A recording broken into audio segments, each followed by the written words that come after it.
wabarakatuh. Semua kita pada akhirnya membutuhkan hidayah dalam kehidupan, dan pada akhirnya juga kita menemukan hidayah yang sesungguhnya. Hari ini kami bersama-sama dengan tamu kami yang luar biasa. Pak Robert, selamat, karena jarang orang Barat yang mau kuliah di Universitas Islam. Nah, itu yang menarik bagi kami saat ini. Ya, pertanyaan saya, apakah Pak Robert saat kuliah sekian tahun di Muhammadiyah tergoncang nggak imannya? Ya silakan Pak, seperti apa? Siapa tahu kan? Siapa tahu, oh ya, dengan kuliah di sini insya Allah saya masuk Islam. Silakan Pak. Terima kasih. Kemungkinan semua teman kelas ingin seperti itu ya. Saya masuk Islam.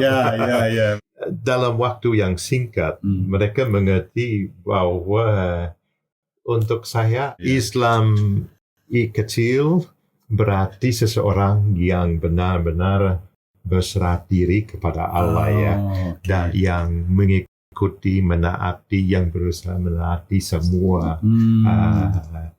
rencana Allah untuk hidupnya. Jadi secara umum mereka tahu saya Islam dengan I kecil. Lalu mereka putus asa, atau mereka itu tidak ada alasan lagi mengapa mau jadi I besar, Islam besar. Dan karena untuk saya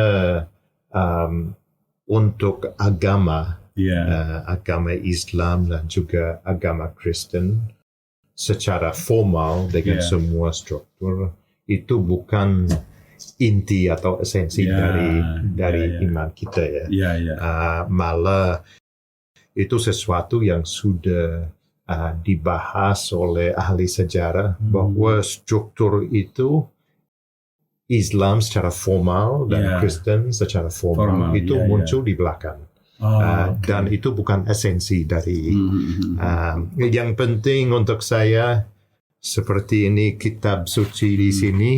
Iman saya dibangun di atas kebenaran dari kitab suci dan soal menjadi bagian dari komunitas Islam atau ditawarkan atau apa itu hal lain daripada iman saya di atas kebenaran itu ya.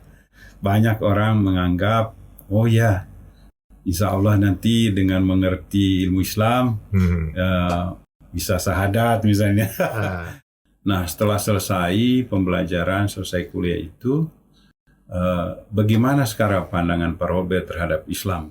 Sebenarnya pandangan yang dapat dari dalam, seperti saya di dalam kelas setiap dan saya berinteraksi dengan dosen saya, berbagai profesor, dari Muhammadiyah Malang. Jadi itu cukup cepat mendapat perspektif sangat berbeda kalau di dalam kelas dan kalau berinteraksi langsung karena secara umum semua orang mendapat pandangan berdasarkan media atau apa yang diputar di media, apa yang ada di buku yang ditulis oleh agama mereka sendiri.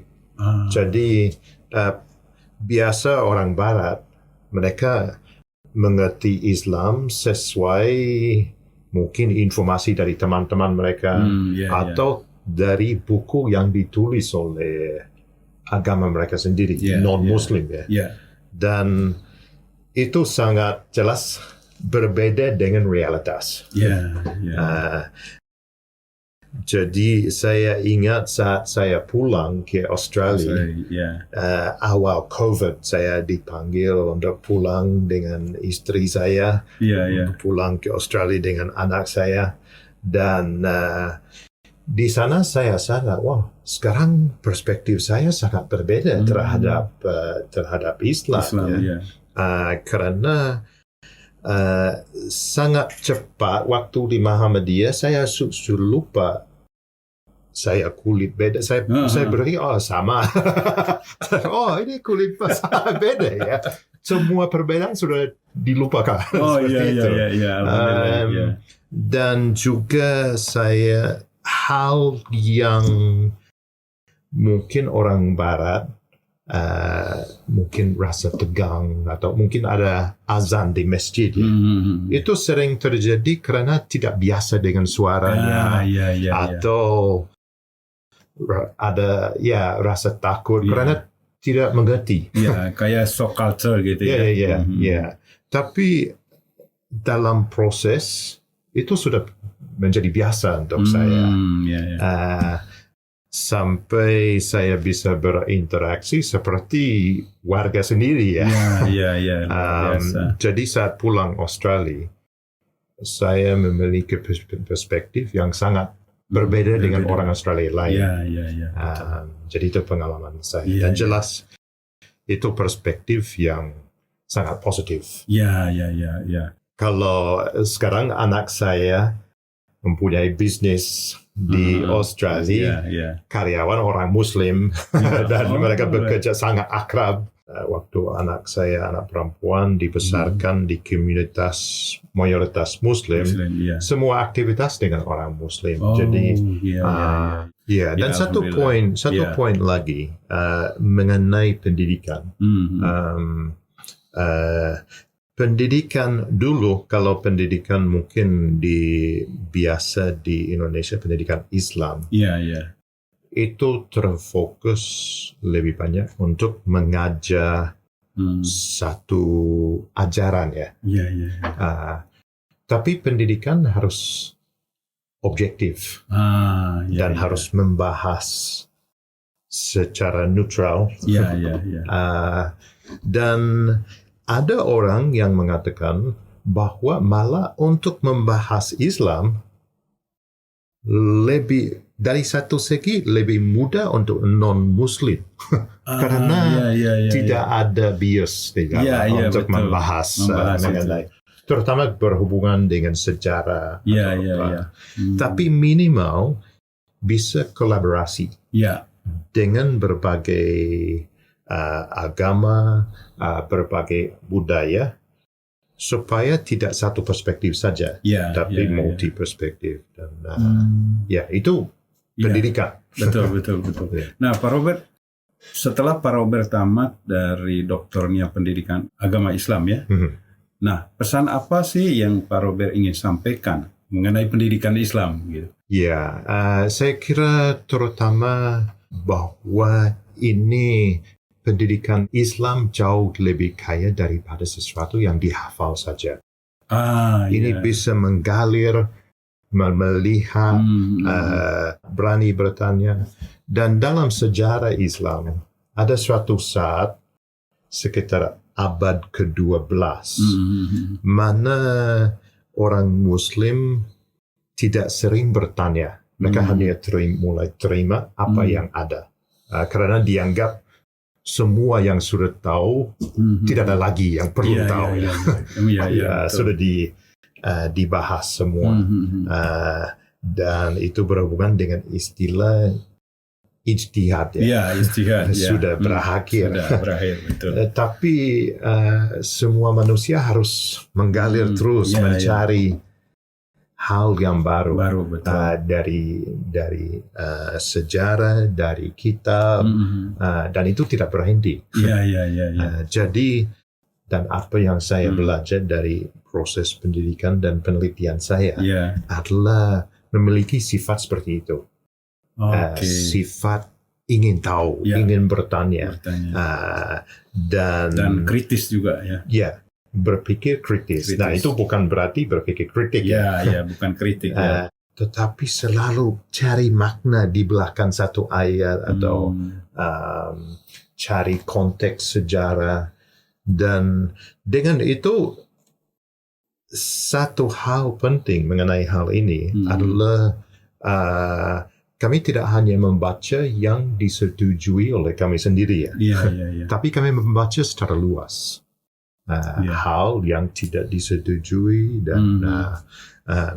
dan juga kami ingat bahwa pandangan kami dibentuk oleh pengalaman masa lampau. Jadi itu membentuk cara kami memandang sesuatu. Betul. Jadi kami ingin supaya meletakkan perasaan terhadap sesuatu dan ikut apa yang ada. Saya ingat ada dulu The Golden of Islam ya. Menurut Pak Robert, pada zaman itu ada perbedaan nggak dengan sekarang di pendidikan Islam? Awalnya itu terjadi pada dinasti Abbasid tahun 750 ya.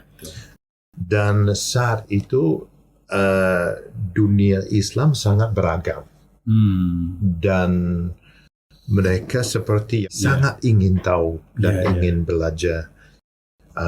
Dan satu hal yang unik saat itu terpusat di Baghdad zaman keemasan. Lalu itu sebenarnya bukan zaman keemasan Islam, tapi itu zaman keemasan yang dari berbagai budaya, bahasa, etnis. Jadi banyak ilmu masuk ke Baghdad dan diterjemahkan ke bahasa Arab. Dan dunia Barat menikmati dari ilmu itu. Malah angka yang dipakai, angka seperti 1, 2, 3, 4, itu semua berasal dari situ. Satu ciri khas zaman itu adalah kolaborasi, kerjasama dari orang yang berbahasa Yunani, bahasa Suryani, dalam bahasa Inggris itu disebut Syriac, dan bahasa Latin.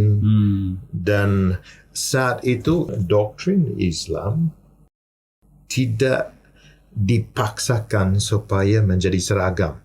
Itu orang bebas untuk jadi cukup banyak aliran saat itu. Dan tapi apa yang terjadi sesudah itu, semua dari keadaan beragam menjadi seragam. Supaya tidak ada aliran lain cuma lagi. Bisa satu. Pak Robert, pada masa itu bagaimana mereka melihat Taurat, Zabur, dan Injil? Saya kira keyakinan Islam sekarang kami bisa lihat apa yang ada di belakang dari dulu ya. Jadi karena sekarang di Al-Quran sendiri dan rukun iman sendiri itu pada umumnya tidak terlalu diyakini. Jadi ada sesuatu di belakangnya. Seperti rukun iman, beriman kepada kitab-kitab, Torah, Zabur, Injil, Al-Quran. Jadi itu berarti sama sekali tidak ada konflik satu itu kitab Allah ya.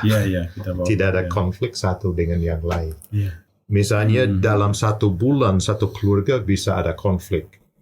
Apalagi 1.500 tahun. Betul.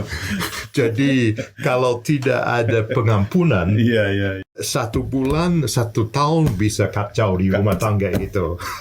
Tapi 1.500 tahun bisa bayangkan, bisa.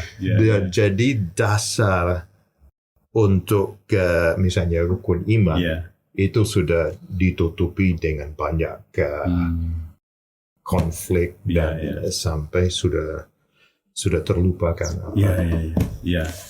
Apa pengalaman spiritual Pak Robert dengan Allah gitu? Itu. Saya kira seperti semua manusia, kami tahu di dalam, mungkin orang secara di depan orang lain ingin memberi tampilan yang saya bukan orang berdosa ya. Tapi di dalam hati saya kira semua manusia sadar bahwa mereka adalah orang yang berdosa dan itu sama dengan saya sendiri. Ini bicara secara spiritual ya. Apa yang ada di dalam. Jadi iman saya berdasarkan apa yang diwahyukan oleh Tuhan dalam kitab. Kitab suci. Dan itu terutama bahwa Allah menciptakan manusia. Ya. Dan apa yang diciptakan dikasih oleh Allah. Ya. Kami sebagai manusia. Ya. Jadi saya tahu misalnya dengan anak saya sangat menderita kalau saya lihat dia dianiaya atau ada masalah dipukul oleh orang, teman. Iya. Dan apalagi Allah melihat keciptaannya, masalah dosa dan tidak tahu kemana. Jadi Allah yang memberikan solusi. Untuk saat ini kami banyak informasinya. Insya Allah dari penjelasan Pak Robert kita dapat hidayah juga. Terima kasih Pak Robert. Terima kasih. Terima kasih. Wassalamualaikum warahmatullahi wabarakatuh.